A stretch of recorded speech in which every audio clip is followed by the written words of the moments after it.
1절에서 9절까지만 함께 보고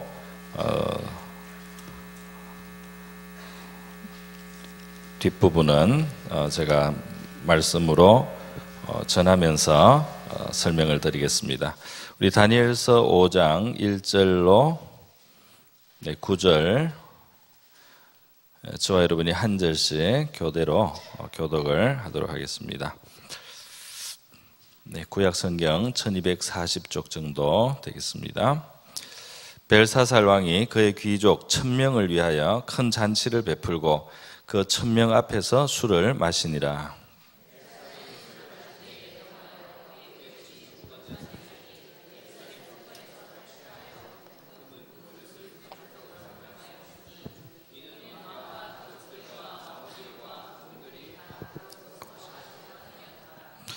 이에 예루살렘 하나님의 전 성소 중에서 탈취하여 온 금그릇을 가져오매 왕이 그 귀족들과 왕후들과 후궁들과 더불어 그것으로 마시더라.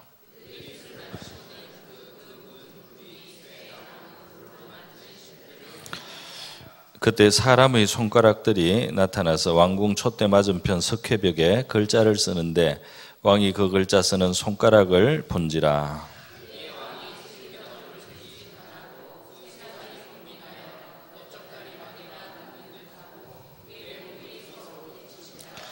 왕이 크게 소리질러 술객과 갈대아 술사와 점쟁이를 불러오게 하고 바빌론의 지혜자들에게 말하되 누구를 막론하고 이 글자를 읽고 그 해석을 내게 보이면 자주색 옷을 입히고 금사슬을 그의 목에 걸어 주리니 그를 나라의 셋째 통치자로 삼으리라 하니라.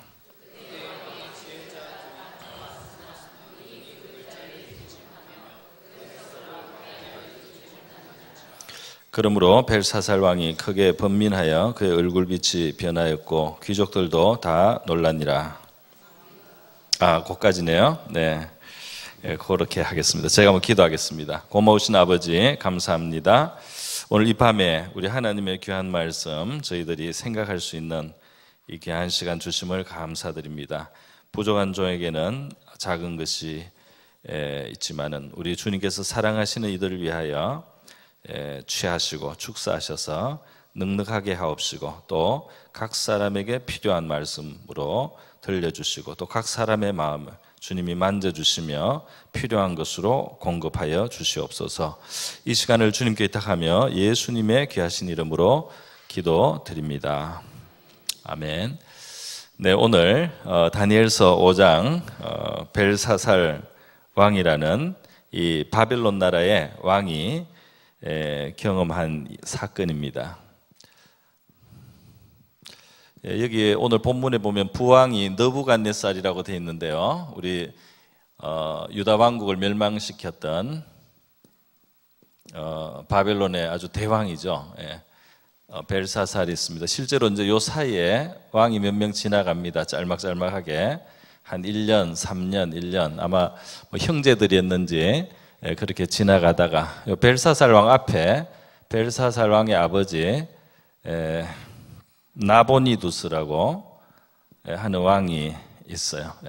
그 왕이 있고 이제 벨사살 왕이 있고 나라가 망합니다. 이때가 BC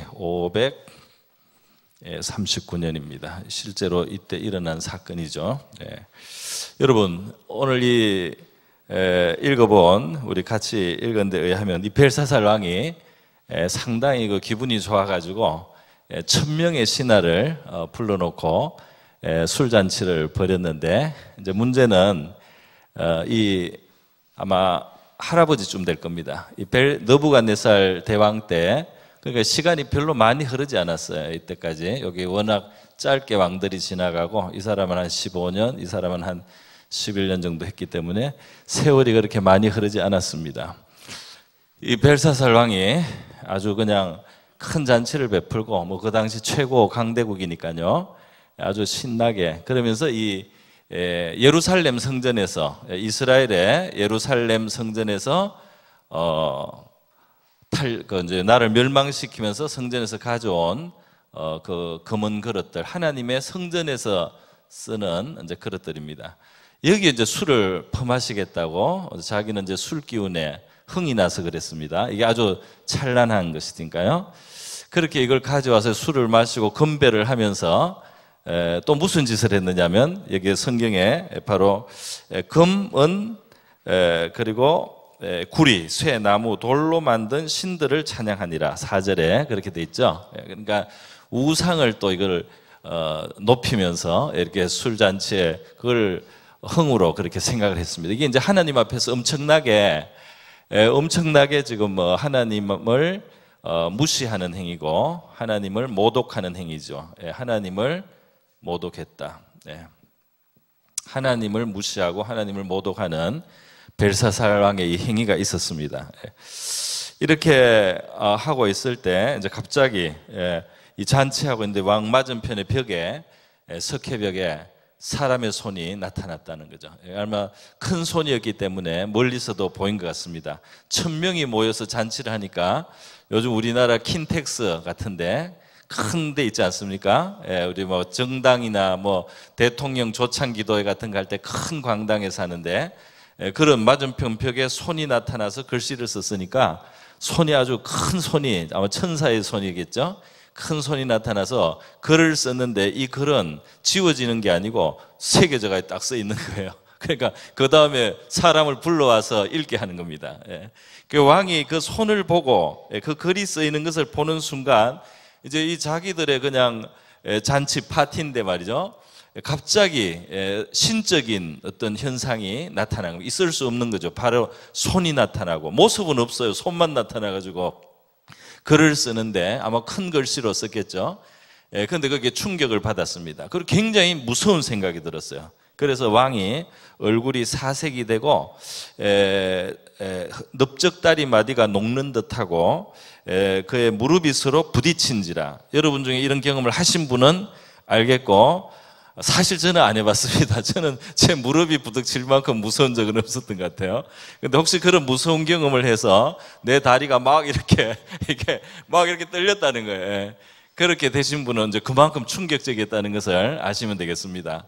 그런데 왕이 지혜자들을 불러서 누가 와서 저 뜻이 뭐냐고 좀 해석을 하라고 내가 굉장히 높이겠다. 나라의 셋째 통치자로 삼겠다 그랬어요.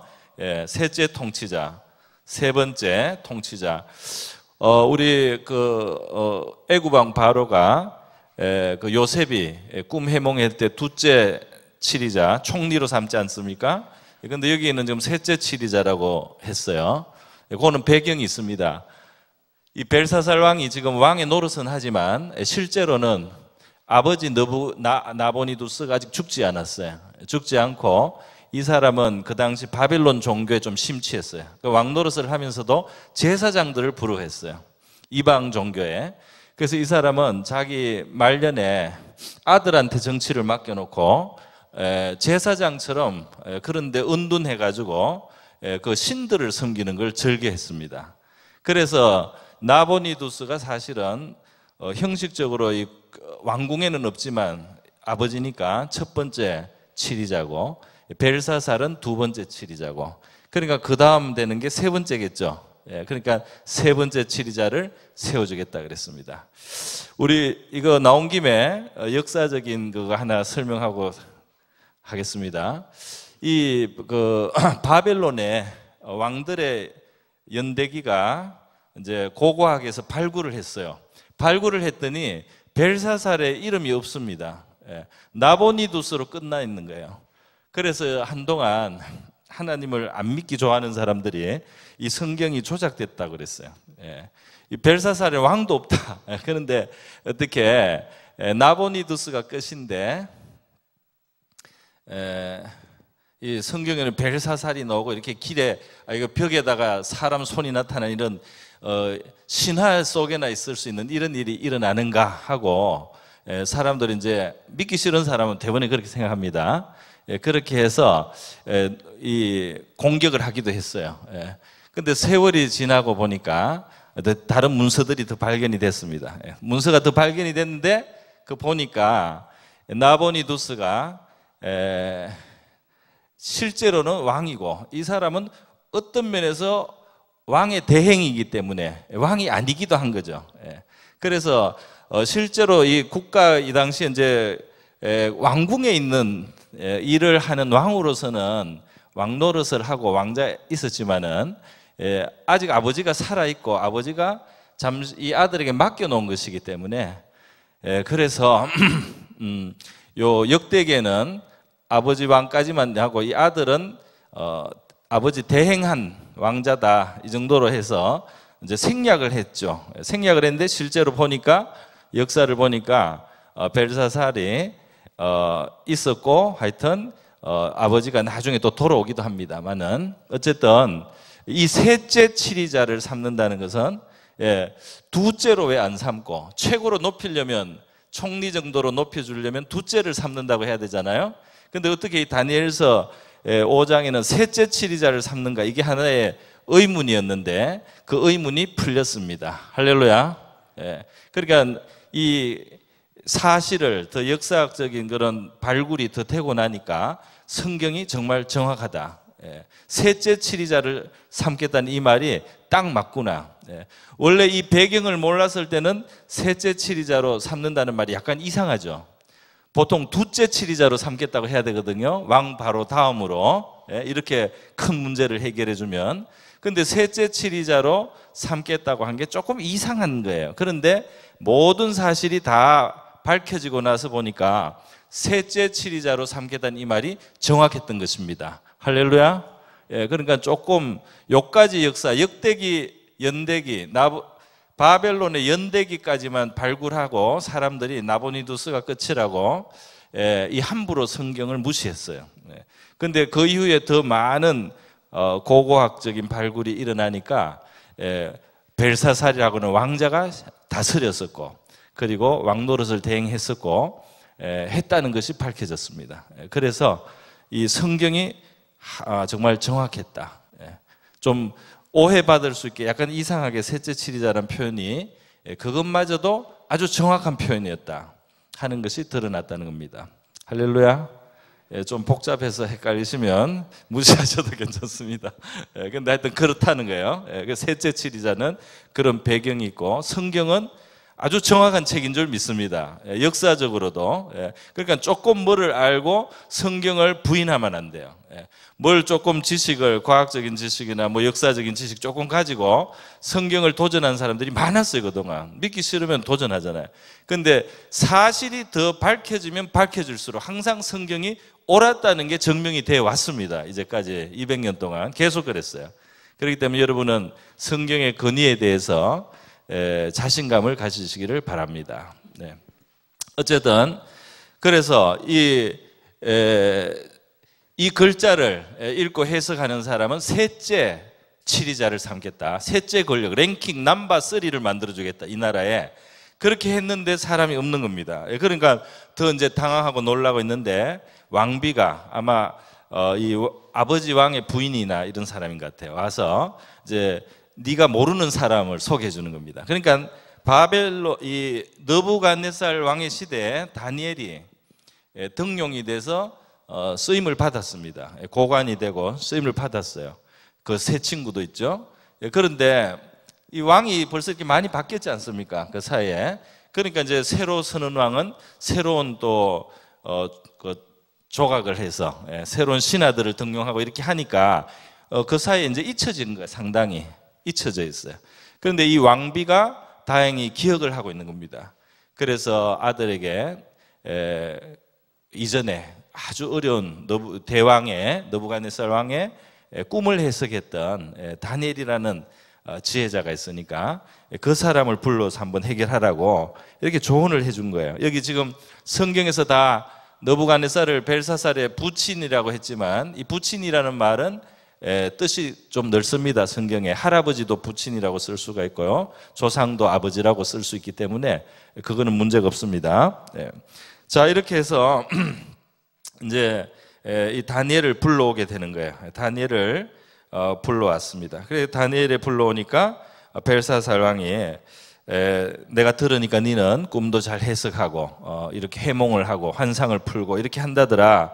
이것을 만약에 네가 해석하면 내가 자주색 옷을 입히고 금사슬을 목에 걸어주고 나라의 셋째 통치자로 삼으리라. 16절에 이제 이렇게 말했습니다. 그러니까 다니엘이 왕에게 나는 그 예물도 필요 없습니다. 그리고 그런 거 받고 내가 왕이 주시기 때문에 하는 게 아니고 내가 그냥 왕을 위해서 하겠습니다. 그렇게 하면서 이 상황을 이걸 다 꿰뚫어 봤어요. 다니엘이 꿰뚫어 봤어요. 왕이시여, 왕이 좀 잘못했다는 거예요.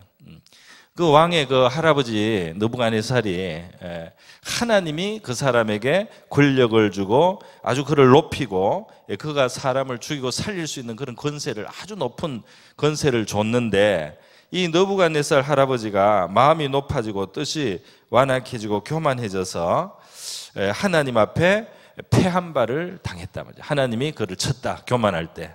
우리 지난번 다니엘서 4장입니까? 봤죠, 그죠? 느부갓네살이 자기를 높이고 자기의 영광을 자랑하고 스스로 이렇게 할 때 하나님이 그를 낮추어서 왕위에서 쫓겨나고 7대를 7년을 실권을 하고 정신병자처럼 지내다가 이 세상 나라를 하나님이 다스리는 것을 그가 겸손하게 인정하고 깨달았을 때 그 총명의 왕의 총명을 돌아오게 하고 왕권을 회복하게 했단 말이죠. 그래서 느부갓네살이 그 경험을 하고 그것을 온 백성들에게 알렸던 거 아닙니까? 조서를 내려서요. 이 다니엘의 이 하나님, 이스라엘의 하나님을 아무도 함부로 해서는 안 된다. 그 하나님이 사람을 이렇게 높이기도 하고 비천한 자를 왕으로 삼는 그런 분이다 하고 이제 느부갓네살은 깨달았는데, 근데 이제 이것이 교육이 밑으로 잘 안 내려온 것 같아요. 벨사살이 이 이스라엘의 하나님, 예루살렘의 그 성전의 그 하나님을 아주 우습게 생각한 겁니다. 아주 우습게 생각하고 술잔치에 그 그릇들을 사용했단 말이에요. 그러면서 자기들의 금은 돌, 나무 우상을 칭송해 찬양했단 말이에요. 그렇게 하나님을 완전히 모독한 거죠. 무시했단 말이에요. 하나님을 무시하는 이 행동이 이제 큰 죄가 되는 거죠. 그래서 너무 이제 자기가 어쨌든 아버지가 지금 없는 자리에서 자기가 최고 권력자니까, 그리고 1000명을 불러서 먹일 수 있고 말이죠. 다른 나라의 보물들이 자기 거고 자기 원하면 뭐든지 할 수 있는 그런 자리에 이 벨사살이 있으니까 간이 부은 거죠. 간이 부어가지고 이제 그렇게 했습니다. 그래서 이제 벨사살이 요즘 말로 훅 간 겁니다. 너무 간이 부었다가 훅 간 거예요. 이 다니엘이 말합니다.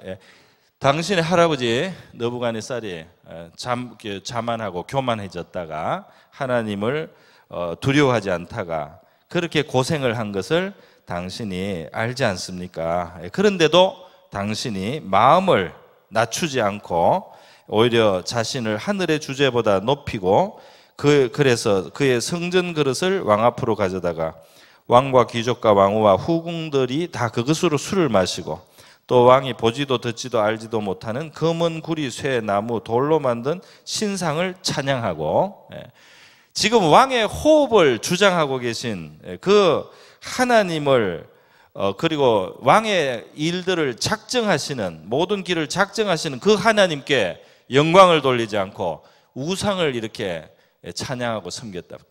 그렇기 때문에 지금 이 글이 손이 나타나서 이것을 기록했습니다. 이것은 메네메네 데겔 우바르신이라는 말입니다. 그랬어요.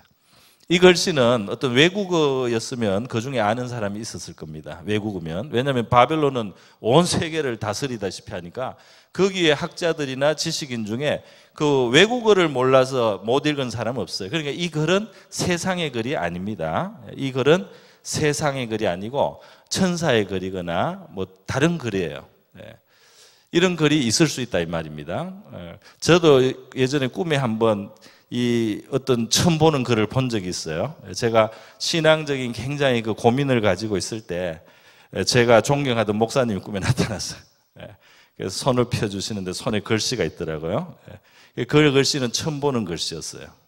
처음 보는 글씨인데 이제 이상하게도 보는 순간 제가 알았어요. 무슨 뜻인지. 예, 그럴 수 있더라고. 하나님은 그렇게 할 수 있는 줄 믿습니다. 예, 그게 제 신앙에 이제 하나님이 답을 해주시는 거예요. 예, 답을 해주시더라고요. 그렇게 여러분, 하여튼 하나님의 글씨가 있을 수 있는 거죠. 꿈이라고 하니까 목사님이 이상한 엉터리 꿈을 꾸고 와서 엉터리 꿈을 꾸고 와서 지금 그럴듯하게 말하는 거 이렇게 생각할지 모르겠어요. 그렇지는 않은 것 같아요. 제가 말하기는 좀 부담스러운데 제가 한 번은 설교를 하다가 글을 봤습니다. 하나님이 창을 띄워서 글을 주시더라고요. 근데 그게 처음 보는 글씨고 세상 글씨가 아니에요. 그래서 제가 그거를 설교문이죠. 제가 그거를 설교를 했습니다. 그래서 제가 그걸 설교를 하면 이 글자가 바뀌었어요. 다른 글자가 또 다음 문장이 나요. 이걸 제가 또 설교를 하고, 그래서 설교 내내 그걸 했습니다. 그래서 설교를 마쳤어요. 우리 교회에서는 아닙니다. 저는 예전에. 그래서 글씨가 있다 말이죠. 하나님이 보이는 글씨가 있고 그것을 우리가 알 수 있게 만들 수 있다. 하나님이 원하시면. 그런데 이제 거기에 교훈 하나는, 제가 그렇게 하나님이 직접 주시는 글씨로 설교를 해봤는데 그 설교가 평소에 하던 설교하고 많이 다르진 않습니다. 할렐루야. 그러니까 평소에 하나님이 이 확신을 주고 은혜를 주면서 주시는 말씀이 하나님 말씀 맞는 것 같아요. 할렐루야. 그래서 그때 직접 문장을 다 일일이 한 문장 한 문장 주셨지만 평소에 하던 주시는 감동의 말씀하고 비슷하더라고요. 제 이야기를 해서 좀 죄송합니다. 어쨌든 이 글, 이런 일이 이 성경이 어떤 고대 신화기 때문에 혹시 그런 일이 있다 이렇게 여러분이 혹시라도 생각하는 분이 있을까봐 제가 제 경험을 말씀을 드렸습니다. 오늘날도 있을 수 있습니다. 여러분도 하늘의 글을 볼 수도 있단 말이죠. 실제로 이런 일은 일어난단 말이에요. 자, 그래서 이 다니엘이 그 뜻을 또 설명을 합니다. 짤막한 문장이지만 뜻이 깊어요. 메네메넬은 하나님이 왕의 나라의 시대를 세워서 끝나게 하셨다. 데겔은 하나님이 저울에 달아보니까 왕이 부족했다는 것이고, 베레스는 이제 하나님이 이 나라를 나누어서 메대와 바사 사람에게 준바되었다는 뜻입니다 하고 해석이 쭉 나왔어요. 왕은 이제 끝났습니다. 이 나라는 이제 멸망합니다. 메대 바사 제국이 이 나라를 이제 지배하게 됩니다 하는 뜻인 설명을 딱 했어요. 그러니까 왕이 자기가 약속한 대로 해석을 준 다니엘에게 자주색 옷을 입히고 금사슬을 목에 걸어주고, 그리고 조서를 내려서 셋째 나라의 넘버 3를 만들어 줬습니다. 그런데 어떻게 해요? 그날 밤에 쳐들어왔어요. 그날 밤에 메데바사 연합국이 쳐들어와 가지고 벨사살이 죽었습니다. 그러니까 정말 그대로 일어났어요. 일어나고, 그리고 이 메데바사 제국은 다니엘의 환상에도 나오는 은으로 된 부분인데요. 신상의 은 부분에 두 팔과 가슴이 은으로 됐는데 이게 이제 메데바사 제국에 대한 하나님의 예고였어요. 이 황금머리는 바벨론 나라였고요. 이제 그 다음 또 알렉산더 헬라 제국이 이렇게 노수로 나오고 하는데요. 이 메데바사 제국은, 메데는 다리오라는 왕이 있었고요. 바사에는 고레스라는 왕이 있었는데, 이 사람이 나이가 많고 이 사람이 조금 더 젊습니다. 그래서 사위를 삼아버렸습니다. 다리오가 장인이고 고레스가 사위예요. 그렇기 때문에 메데바사로 하고, 실제로 전쟁은 고레스가 잘했던 것 같아요. 그런데 메데바사 제국에 하고 다리오가 연합국 전체 대표 왕이 되고, 고레스가 있다가 나중에 다리오가 물러나고 고레스가 왕이 됐습니다. 그래서 이때는 이걸 합쳐서 그냥 바사 제국이라고 성경에 나오고 있습니다. 그렇게 되고 있어요. 이때는 지금 다리오 왕이 나라를 얻었다고 돼 있죠. 메데 바사 연합국이에요. 자, 이렇게 이제 했는데 오늘 여기 포인트는 뭐냐면 하나님을 가볍게 여긴 사람의 이렇게 한 칼에 날아가는 겁니다. 벨사살이 자기가 최고 힘이 있다고 생각했어요. 권력이 있다고 생각하고 지금 당장은 넘버 2고 넘버 1이나 마찬가지인 넘버 2죠. 그리고 1000명을 한꺼번에 잔치를 할 수 있고 진짜 아주 호탕한 무슨 영웅처럼 그 멸망시킨 나라의 성전에 금그릇 은그릇 다 꺼내와 이걸로 우리 이걸로 마시자 하고 기분을 한껏 낸 거예요. 그죠? 그런데 한순간에 하나님이 보고 두고 보다가 안 되겠다 하고 좀 뭔가 좀 가르쳐야지 하고 딱 하나님이 개입을 하니까 하나님의 큰 손, 능력의 손이 나타났습니다. 뭐 때리지도 않았어요. 그냥 글자만 썼어요. 그래도 그렇게 무서웠다 이겁니다. 그렇게 무서워서 벌벌벌벌 떨 만큼 두려워했단 말이죠. 그렇게 해서 이 참 인간이 하나님 앞에 자신의 이 느부갓네살이 배웠던 교훈 있잖아요. 내가 이 세상에 권력을 갖고 힘을 갖고 하나님이 높이고 다른 사람을 주관하는 자리에 세웠다 할지라도 내가 정말 하나님 앞에서는 작은 자고 비천한 자고 하나님이 능력이건 지혜건 무슨 총명이건 주셔서 그래서 내가 이 행세를 할 뿐이지 이것을 주관하시는 하나님의 손에서 거두시고 나면은 나는 비천한 존재에 불과하다는 이 사실을 느부갓네살은 어렵게 배웠습니다. 몇 년을 고생을 해서 왕의 자리에서 쫓겨나고 비참한 생활하면서 배운 거예요. 우리도 때로는 광야 생활을 하면서 하나님 앞에 배우는 시간이 있는 거죠. 이 교훈을 잘 안 받고 하나님 앞에 자세를 바로 못 가지니까 하나님이 좀 낮추시면서 교육해야 되는 그런 게 있어요. 우리 성경을 통해서 미리 그런 것을 우리가 잘 깨닫고 잘 우리가 가슴에 간직하고 산다면 훨씬 형통할 줄 믿습니다. 그 벨사살은 할아버지 때 그런 걸 보고도 그거를 다 그냥 마음에 두지 않고 너무너무 건방지게 행동을 하다가 큰 손에 글자를 보고 그날이 끝날 마지막 날이었어요. 그날 그의 생명도 끝났습니다. 나라도 망하고요. 한꺼번에 날아갔어요. 물론 이제 바벨론 역사에 보면 이 벨사살이 죽고 고레스의 아들이 바벨론 왕으로 옵니다. 바벨론 역사는 한 대는 더 가요. 근데 그거는 벌써 진짜 바벨론이 아닙니다. 그 다음 바벨론에 한 대 더 간 것은 고레스의 아들이 임시로 와서 다스려주고 이제 이 나라는 바사 제국에 완전히 넘어가는 겁니다. 자, 그렇게 역사는 그렇게 흘러갔어요. 여러분, 우리가 하나님의 저울에 이 메넴에게 데겔이라는 요 말, 하나님의 저울에 달려서 가볍게 이 함량이 부족했다. 하나님의 저울에 달려서 함량이 부족하다는 이것은 심각한 문제가 됩니다. 이 사람이 자기가 최고인 줄 알았는데 문제는 하나님 볼 때 함량 부족. 이거는 권력과 힘을 가질 자격이 없는 존재. 그래서 그날 딱 거두시니까 그날로 다 끝나버렸어요. 우리가 하나님의 저울에 달렸을 때 하나님께서 족하다 혹은 착하고 충성되다 이렇게 인정해 주실 수 있기를 바랍니다. 이 무게가 없어가지고 바람에 나는 겨와 같이 날아가면 안 되겠어요.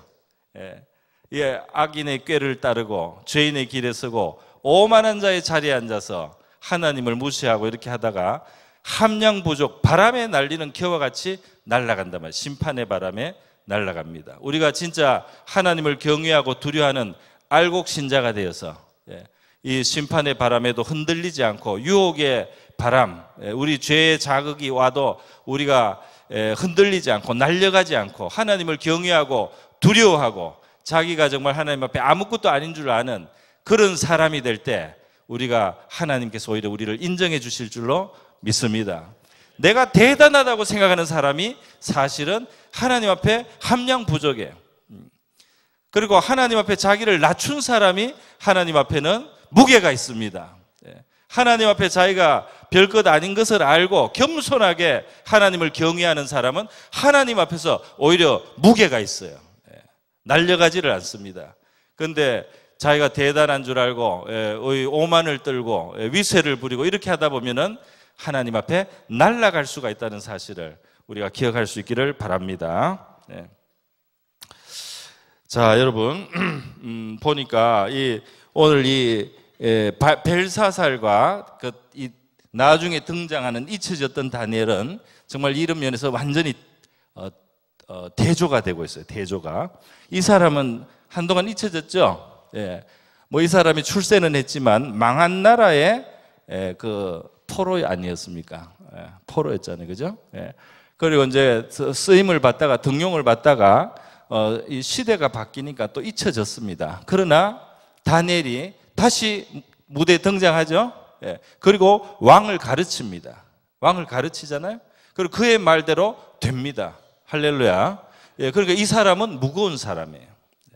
이 사람이 이때 다시 등용될 뿐 아니라 이때 나라가 바로 망했잖아요. 그런데 그러면 이 사람이 셋째 치리자를 하루 하고 나라가 망했으니까 다니엘로 반짝하고 끝났냐? 그게 아닙니다. 6장 2절에 보면 이 메대 다리오 대왕이 대번에 이 다니엘을 등용을 합니다. 할렐루야. 제일 높은 최고 총리 3명 중에 하나로 세우는 거예요. 그러니까 이 사람의 이 영광과 권력은 하나님이 쥐고 있는 거죠. 다니엘에 대해서 하나님이 붙들고 있는 거죠. 이 세상에 나라가 뒤집어지고 정권이 바뀌고 자기를 세웠던 사람이 죽어나가도 다니엘은 하나님이 붙들고 있으니까 이 사람에게는 그 다음에도 언제든지 하나님이 이를 높일 수 있는 그런 종기가 있었는 줄 믿습니다. 물론 이게 이제 세상 것이기 때문에 이게 전부는 아니겠습니다. 그리고 꼭 이렇게 돼야 될 필요도 없겠죠. 그러나 성경이 다니엘이 이 왕조가 바뀌고 혹은 제국이 바뀌고 난 뒤에도 지극히 높여놓고 하나님이 다른 세상이 와도 이 사람을 또 이렇게 높이는 것을 보면서 하나님은 그게 상징적인 의미를 둔 것 같아요. 하나님이 주는 영광과 존귀는 영원한 것이다. 이거는 지나가는 것이 아니다 말이죠. 벨사살의 영광은 지나갔습니다. 오늘 밤에 꺼지는 거품 같은 건데 그걸 모르고 최고인 줄 알았어요. 그런데 그게 그날 밤에 끝이 났다 이 말입니다. 여러분 벨사살은 하나님을 가볍게 여기고 함부로 하나님을 대하면서도 자기가 중한 존재인 줄 알았어요. 중하다. 중한 존재. 그런 사람은 날아갔습니다. 이 다니엘은 어떻게 하나님을 대했습니까? 우리가 앞에 다니엘서 1장에서 봤지만 그 왕의 신학교에 들어와서 공부를 할 때 보니까 왕의 진미와 포도주를 주는데 이것을 먹으면 우리가 부정해질 것 같다.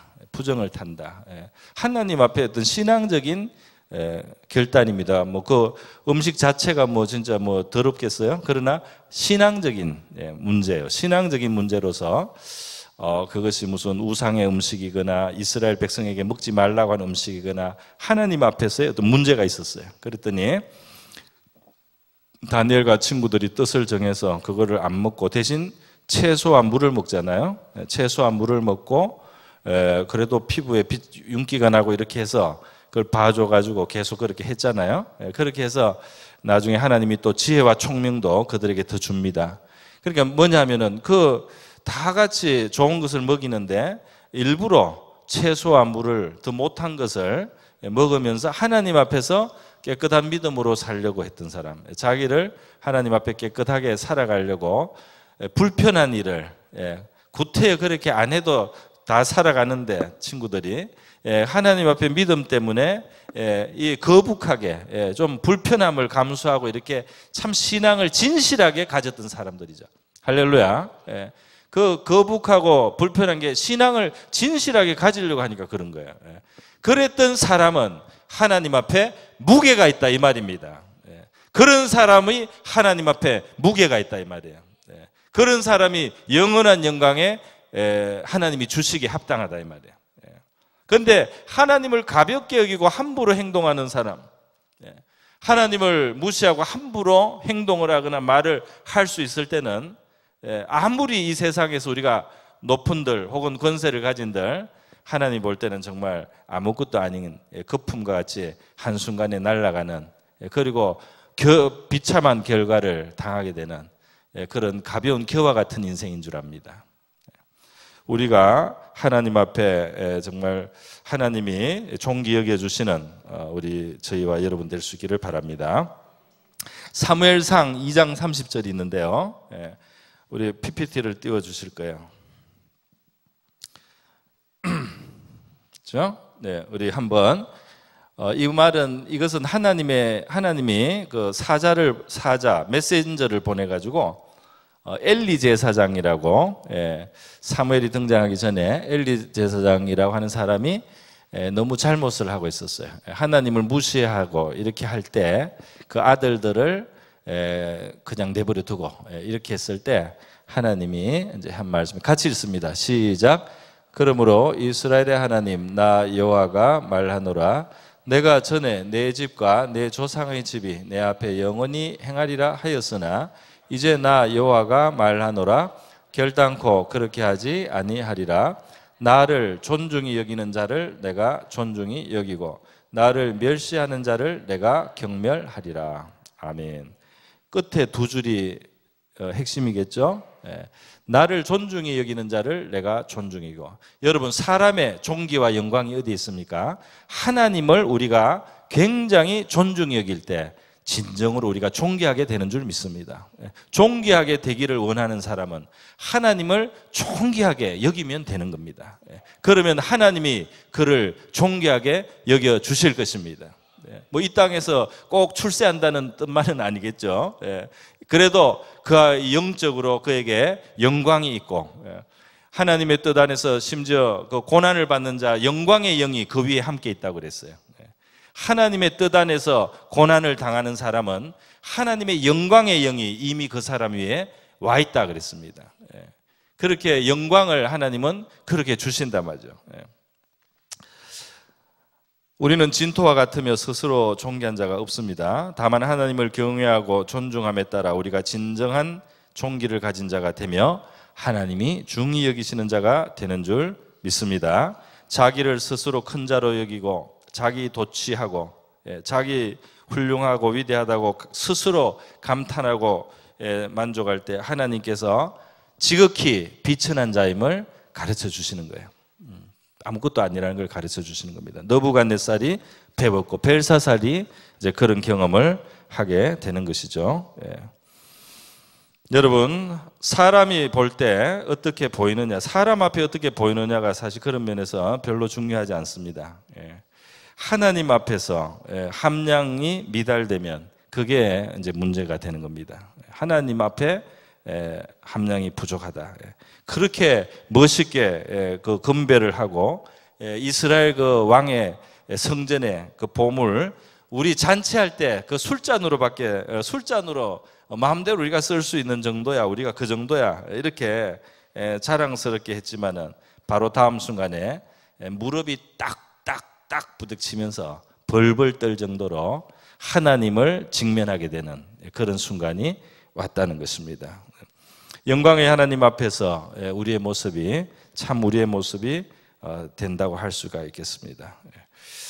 성경에 보면은 마지막 날에 주님이 오실 때 그를 찌른 자들이, 그를 못 받고 찌른 자, 그를 채찍질한 자들이 그를 본다 그랬어요. 그 말은 교회를, 또 하나님의 백성을 무시하고 업신여겼던 사람들이 아무 일도 없었던 것 같은데 그리스도가 딱 나타나니까 그때 통곡이 터지는 겁니다.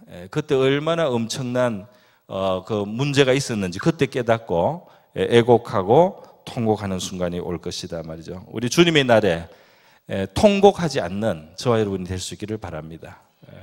우리 주님을 맞이하고 끌어올려 영광 중에 주님을 뵐 수 있는 저와 여러분이 되어야 하겠습니다.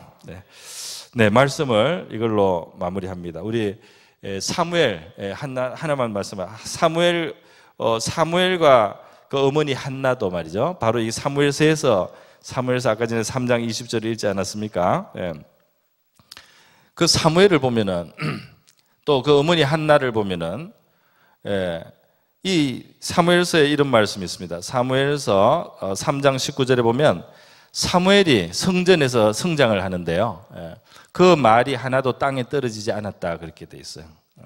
그러니까 그 말이 떨어지지 않고 그대로 되도록 하나님이 역사해 주셨다는 말이죠.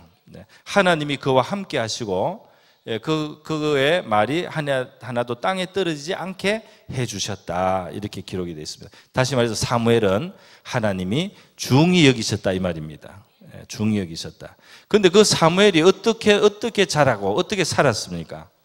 그 어머니 한나가 기도로 이 아들을 얻은 다음에 하나님께 한 약속을 지키려고 이 젖된 아이를 떼어가지고 성전에 심부름하는 아이로 내놓은 거잖아요.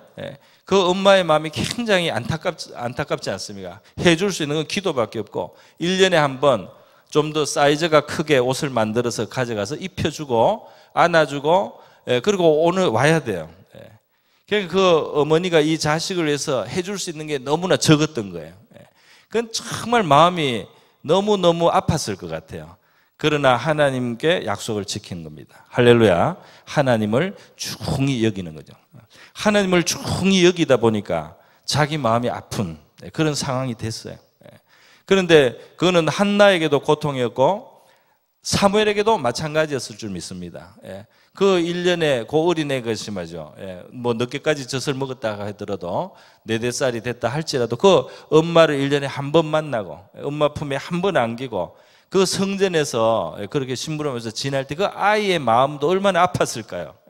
정말 아팠을 겁니다. 그러나 그렇게 지낸 것은 우리 기도에 응답해 주시고 자기를 낳게 해 주신 그 하나님께 대한 하나님을 중히 여기는 것이죠. 하나님을 경외하는 마음으로 그렇게 한 줄로 믿습니다. 그러니까 그 사무엘이 선지자로 성장을 하고 그의 말이 하나도 땅에 떨어지지 않는 하나님이 중히 여기시는 사람이 된 줄로 믿습니다.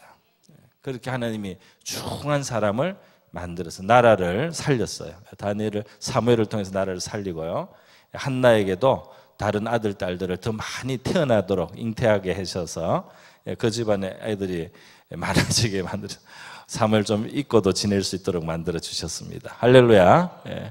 자, 오늘 우리 하나님 앞에 저와 여러분 하나님을 우리가 경외하고 존중해 여김으로 우리 사무엘같이 혹은 다니엘처럼 살아가는 저와 여러분 될 수 있기를 바랍니다.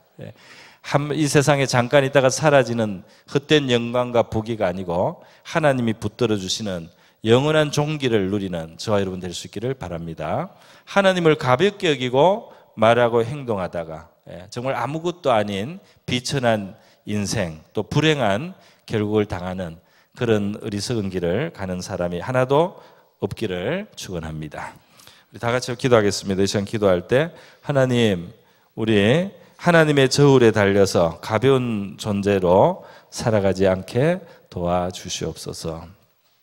하나님이 보실 때 하나님이 인정해 주시고 우리 마음의 뜻과 우리 소원과 동기와 또 우리의 살아가는 모습이 하나님을 경외하고 하나님을 존중하는 바로 그런 삶이 되어서 하나님이 기억해 주시는 우리가 되게 하여 주시옵소서. 하나님의 것을 가볍게 만놀이 여기고 하나님의 영광을 무시하다가 하나님 앞에 저울에 달려서 부족한 자들 되지 않게 하여 주시옵소서. 우리 자신과 우리의 자녀들, 우리를 교회를 위해서 다 같이 한번 기도하겠습니다. 기도합니다.